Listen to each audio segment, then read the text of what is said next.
What do you make of what's been going on in the American elections since the polls closed on Tuesday night? Well, I think there's two issues here. One is that we are about to know the winner. I would say today, it's going to be Friday probably, that we'll have a declared victory for Joe Biden.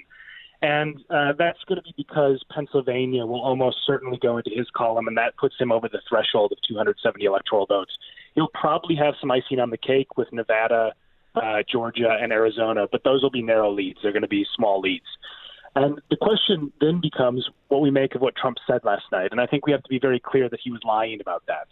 You know, I study rigged elections professionally, and the U.S. election was not rigged, and the vote counting is extremely transparent. You can literally look at a live stream of people counting ballots, and in many states, there are Democrats and Republicans who open every ballot together and then agree that that's the count. So what he said was a lie. It was dangerous. It was authoritarian. It could lead to violence.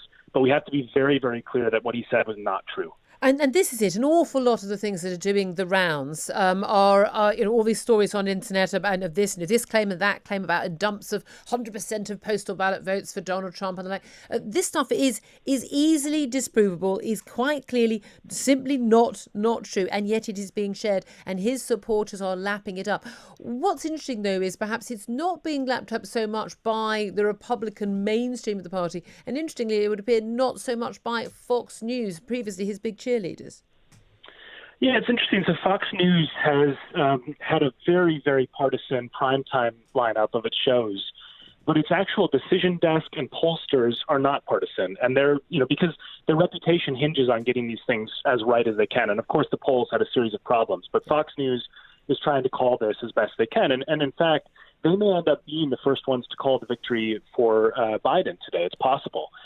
But I think you're right to point out that there is a split in the Republican Party where people see the writing on the wall and they understand that the Trump era is ending. But there's also the sort of part of the party, the core base, that will not go down without a fight, regardless of whether they think they've lost the election.